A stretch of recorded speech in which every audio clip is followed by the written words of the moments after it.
Two big movies were out this past weekend, the To-Do List and the Wolverine. And here to tell us what he thought, our movie critic, Will Loper. So, what do you think? Well, I have to say this past weekend wasn't too bad for movies. I actually enjoyed both of them. First off, the Wolverine. The good news is the claws actually look like they are attached to Hugh Jackman this time around. The even better news, the movie is very enjoyable. Hugh Jackman, awesome as always. I was engaged throughout. There's some really great action. There's this top of the bullet train scene. It puts the train scene in Mission Impossible to shame. Oh, yeah. It's pretty epic, and yeah, it puts the franchise back on track. It does start to get a little long by the end. There's a lot of villains too. It sort of piles on some twists, and it starts to get a little tiresome.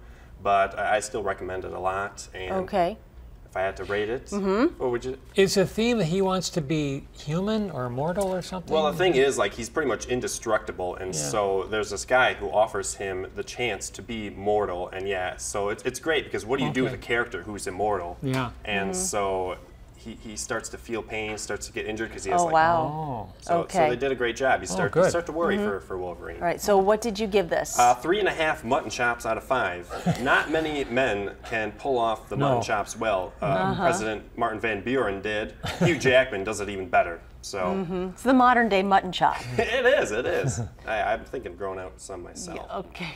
All right, so next up. Let's move on, shall we? All right. The to-do list. So this is Aubrey Plaza. She's a straight-A valedictorian. She sets out to become more experienced, so to speak, after she sees a dreamy college guy playing guitar at a party. Wait, who is that? Rusty Waters. We can stay. All right, so yeah, she's a real square.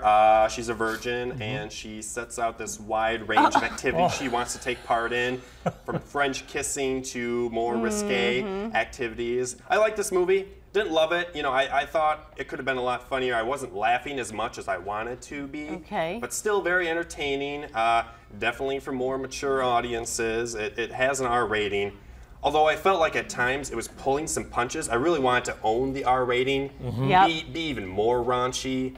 And it didn't get there for you? It didn't quite get there. It also takes place in the early 90s, which provides some nostalgia for me. I enjoyed that.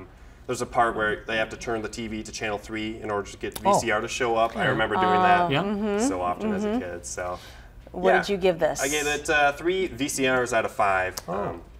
Well, so good, not great, but still good. If you like movies like Superbad, it's definitely in the same vein.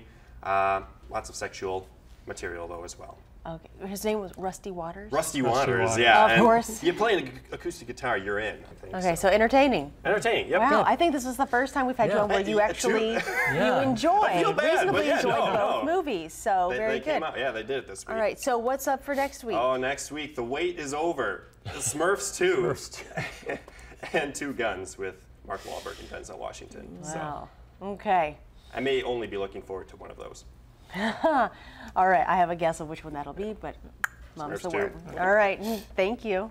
Thank you. Right.